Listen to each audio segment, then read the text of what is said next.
How much time do you spend every day working on your dream? In the last 90 days, how many books have you read? In the last year, what new skill or knowledge have you acquired? What kind of investment have you made in you? You don't want it badder than you want to party. You don't want it as much as you want to be cool. Most of you don't want success as much as you want to sleep. Some of you love sleep more than you love success. And I'm here to tell you today, if you're going to be successful, you got to be willing to give up sleep. There is no shortcut. There is no hack. There's no sweatless solution. You're gonna have to work. There is always weakness to work on. Always. A lot of them. Why would we allow ourselves to make easy excuses? Why would you allow that? Are you going to make today count? Because that's all you can control. And that's all that matters. It doesn't matter where you start, guys. It doesn't matter what talents you're born with. It's about where you finish. And this race isn't over. It's not over. You could still come in first in the marathon. But you gotta start today. You gotta start now. You have everything you have. Everything you need is inside you. But I realize that doesn't mean just because you don't think you're good enough, doesn't mean you can't be good. Doesn't mean you can't be great. Doesn't mean you can't carry on. But it's not going to always be like this. Your condition is not your conclusion. Nothing is impossible. So you have to decide before you leave, what's that first thing that's been impossible for you? I want you to attack it and overcome it. Because if you run from the adversity that you're going through today, you'll forever be at that level in which you're going through for the rest of your life. One day you'll look back on your life and appreciate the struggle and have nothing but gratitude for everything that happened along the way. And you come to recognize that in return, you're given the chance to earn the greatest edge of all, and one that can never be taken away. You have enough right now to change your life. You have enough right now to flip this world upside down. You have enough. You got enough power. You got enough anointing. You got enough grace. You got enough patience. You got enough gifting to make your money, get out of debt, get yourself together, and change everything about your world. Realize that you have the ability to make an impact. You have an opportunity to change that story in your head. Put yourself out there, because when you do, amazing things happen. The essence of life is growth. The essence of life is growth, to do the best you can. And here's what's interesting. Humans are the only life form that will do less than they possibly can. Humans are the only life form that will settle for less. Every other life form except human beings strive to its maximum capacity. How tall will a tree grow? Approximately as tall as it possibly can. You never heard of a tree growing half as high as it could. No, trees don't grow half. Trees send their roots down as deep as possible, stretch their limbs up as high as possible, produce every leaf possible and every fruit possible. As a matter of fact, you never heard of a human physically growing half.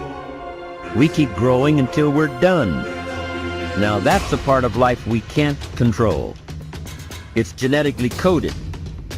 And that's probably why we keep growing till we're done. Because we can't control that part. It's the rest of our growing that we control. The growing of our minds, the expansion of our minds, that we can control. And that's what tends to get away from us. All life forms inherently strive to their max except human beings. Now, why wouldn't human beings strive to their maximum possibility? Here's why. Because we've been given the dignity of choice. It makes us different than alligators and trees and birds.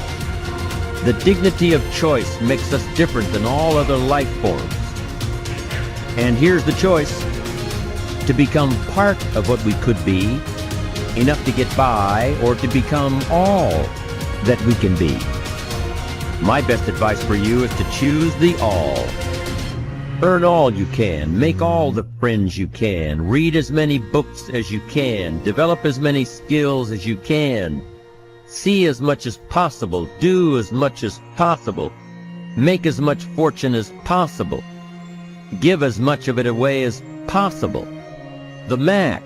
There's no life like it. I'm telling you, once I got on track, I've never looked back. Pick up the challenge. Go for it. Take the best of the two easies. Take the route of it's easy to get ahead. It's easy to do all you can. It's easy to succeed. It's easy to have financial freedom.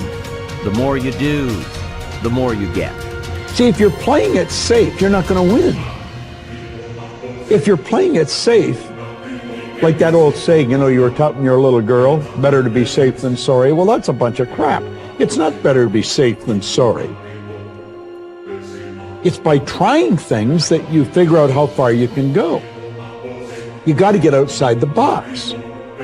Like it's reported, Edison tried 3,000 ways before he built the incandescent light. He said he didn't fail 3,000 times. He said there was 3,000 different steps to building a light bulb.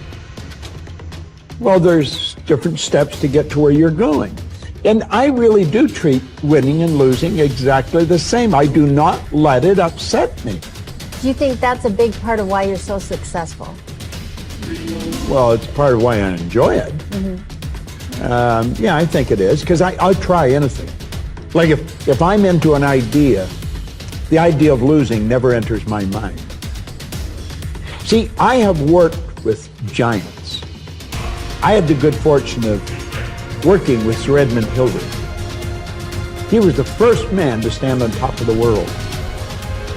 And I worked with him on 3 different occasions. And the only difference in Ed Hillary and Bob Proctor is in his side. Now, he's gone now, but he was a big man. And he shook hands with me. His hand wrapped right around mine. I felt like a dwarf, you know. And talking to him, like it never entered his mind he wouldn't get to the top of the mountain. But he failed in 1951. He failed in 1952. It wasn't until 1953 that he got to the top of the mountain. You know, people had died for centuries trying to do that. He said, I knew if I could see it in here, I could hold it out here. Stella Mann wrote that in a book. You can see it in your head, you can hold it in your hand. And that's right. And if you're not prepared to lose, you're never going to win, because you're always playing it safe. And there's no reward in that. Dare to go forward. Winston Churchill once said, courage is rightly considered the foremost of the virtues because upon it all others depend. Courage is the chief distinguishing characteristic of the true leader. It is almost always visible in the leader's words and actions. It is absolutely indispensable to success, happiness, and the ability to motivate other people to be the best they can be. Follow through on your vision. In a way, it is easy to develop a big vision for yourself and for the person you want to be. It is easy to commit yourself to living with complete integrity. But it requires incredible courage to follow through on your vision and on your commitments. You see, as soon as you set a high goal or standard for yourself, you will run into all kinds of difficulties and setbacks. Refuse to compromise. You will be surrounded by temptations to compromise your values and your vision.